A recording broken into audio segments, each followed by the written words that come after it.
કેવી રીતે કર્યો? કેવી રીતે છેડતી કરી હમણે? નહીં, કેવી રીતે છેડતી કરી હમણે? છેડતી કેવી રીતે કરી? તો આમાં તપાસ કર્યા વગર કર્યો ગુનો? તપાસ વગર એફઆઈઆર કરી? અમે આપીએ તો તપાસ કરશો, એમણે આપી તો વગર તપાસે છેડતી કેવી રીતે દાખલ થઈ? તમે જોઈ છેડતી? તમે જોઈ? તમે પોતે ત્યાં ઉભા હતા, તમે પેલી બેન ને ધક્કો મારીને બહાર લઈ જાવ છો. એ તો સાહેબ, એ તો પછી હું આવી હતી, એ પેલા તો બનાવ બન્યો. તમે છેડતી જોઈ? ત્યાં છેડતી કરવા ગયા હતા લોકો? બનાવ બની. હું શું કહું, છેડતી કરવા ગયા હતા ત્યાં? એ છેડતી કેન્દ્ર છે? એ કોલેજ છે તો ત્યાં છેડતી કરવા ગયા? કોલેજ છે? કોલેજ છે? આ કોલેજિયન છે?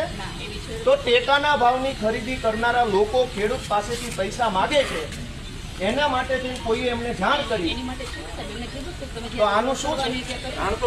આમાં એફઆરઆઈ થઈ ગઈ કે નથી થઈ? એક મિનિટ, તમે એમ કહો જ્યાં રજૂઆત કરવાનો ત્યાં કરો. પ્રાંત અધિકારીને 18, 19, 20 તારીખે 3 વખત રજૂઆત કરી.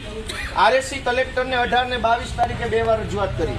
કલેક્ટર સાહેબને 24 તારીખે મેં રજૂઆત કરી. 24 તારીખે સીઈઓ ને રજૂઆત કરી અને 24 તમને એફઆઈઆર આપી. હજુ તમે એમ કહો રજૂઆત કરો તો આ ગુંડા તમને રજૂઆત કરવા આવ્યા હતા? બેન, ભગવાનથી ડરો, ભગવાનથી ડરો. ધીમે એટલે પણ હું કઈ ખાઈ ગયો? તમે અમની ઉપર ખોટા આરોપ મૂકો. વ્યક્તિ મારી હારે એવી રીતના વાત કરે, આપ મારી સાથે વાત કરો છો, હું શાંતિથી વાત કરું છું. બેન, તમે છેડતીનો આરોપ કેવી રીતે લગાવ્યો ના ઉપર? આપે ભાઈ મારી સાથે શાંતિથી વાત કરો, તો મને બેન કહો છો. હાલો, પગે લાગુ. લ્યો, એવી કોઈ વાત લ્યો. નથી. છેડતીનો આરોપ કેવી રીતે કર્યો? એવી વાત નથી. કેવી રીતે છેડતી કરી હમણે? એવી રીતના ઇન્સલ્ટ નહીં, કેવી રીતે છેડતી કરી હમણે? છેડતી કેવી રીતે કરી? મર્યાદિત બધું કહેશે, નહીં કીધું.